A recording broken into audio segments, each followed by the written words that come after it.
다음으로는 리덕스에 대해서 설명하기 전에 리덕스의 기반이 되는 플럭스 아키텍처에 대해서 먼저 알아보도록 하겠습니다. 먼저 갑자기 등장한 이 플럭스라는 것에 대해서 의문이 드실 겁니다. 플럭스 공식 GitHub 레포지토리에서는 플럭스를 이렇게 정의하고 있습니다. An application architecture for React utilizing a unidirectional data flow. 뭔가 어려운 단어들이 보이죠? 한국어로 번역해보면 단방향 데이터 흐름을 활용한 리액트용 애플리케이션 아키텍처가 됩니다. 플럭스는 현재 메타로 이름을 바꾼 당시 페이스북에서 리액트를 위해서 만든 것입니다. 리액트도 메타에서 만들었기 때문에 리액트에서 발생하는 문제를 해결하기 위해서 플럭스라는 것을 만든 것이죠. 여기서 중요한 부분들만 진하게 표시했는데 단방향 데이터 흐름이라는 부분과 아키텍처라는 부분이 플럭스 정의의 핵심이라고 할 수 있습니다. 플럭스는 우리가 곧바로 사용할 수 있는 프레임워크라기보다는 패턴에 가깝습니다. 여기에서는 패턴이라는 단어 대신 비슷한 뜻으로 아키텍처라는 단어를 사용했습니다. 플럭스에 대해서 조금 더 쉽게 표현하자면 데이터의 흐름을 정의한 하나의 방법이라고 할 수 있습니다. 근데 앞에서 플럭스의 데이터의 흐름은 어떻다고 했었죠? 바로 단방향이라고 했습니다. 영어로는 unidirectional이라고 하며 하나의 방향만 존재한다는 뜻이죠. 여기 플럭스 아키텍처의 구조를 나타낸 그림을 한번 보도록 하겠습니다. 이 그림에 보면 다양한 요소들이 나오는 것을 볼 수 있는데 웹과 관련된 웹 API와 웹 API utils 부분은 플럭스와는 상관없는 부분이고 실제로 플럭스에서 정의하는 데이터의 흐름과 관련된 부분은 바로 이 부분입니다. 이 부분을 보면 액션, 디스패처, 스토어 같은 것들이 나오는데요. 지금은 일단 그 의미보다는 화살표에 주목해 주시기 바랍니다. 화살표의 방향이 어떻게 되어 있죠? 한쪽으로만 되어 있죠.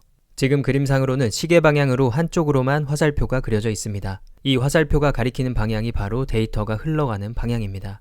그리고 그 방향은 단방향, 즉 앞에서 플럭스의 정의에 나왔던 유니디렉셔널이 되는 것입니다.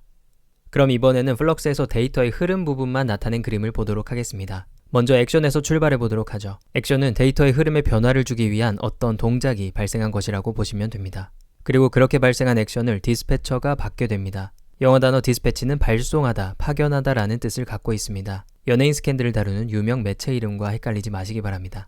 어찌됐든 디스패치 뒤에 ER이 붙은 디스패처는 단어 의미 그대로 액션을 발송하는 역할을 합니다. 그리고 그렇게 발송한 액션의 수신자는 바로 리덕스가 됩니다. 즉, 액션이 발생했다는 것을 리덕스에 알리는 것이죠. 그리고 디스패처 다음에 나오는 스토어는 데이터들을 저장하는 공간이라고 이해하시면 됩니다.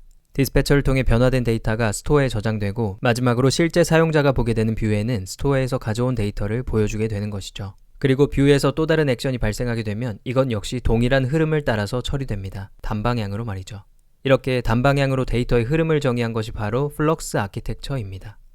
지금까지 리덕스에 대해서 설명하기 전에 조금은 길게 플럭스에 대해서 설명했습니다. 그렇다면 플럭스와 리덕스는 무슨 관계일까요? 한마디로 정의하면 리덕스 임플리멘트 플럭스라고 할 수 있습니다. 리덕스가 플럭스를 구현했다는 뜻인데 리덕스는 플럭스라는 아키텍처를 실제로 구현한 구현체입니다. 앞에서 플럭스는 데이터의 흐름을 정의하는 패턴이라고 말씀드렸었죠. 패턴은 말 그대로 실제 프로그램처럼 사용할 수 있는 것이 아니라 추상적인 개념들을 구조화시켜 정의한 것입니다. 그리고 이런 패턴을 실제 개발할 때 소스 코드에 적용해서 사용하게 되는데 리덕스는 플럭스라는 아키텍처를 곧바로 사용할 수 있게 구현한 라이브러리라고 보시면 됩니다.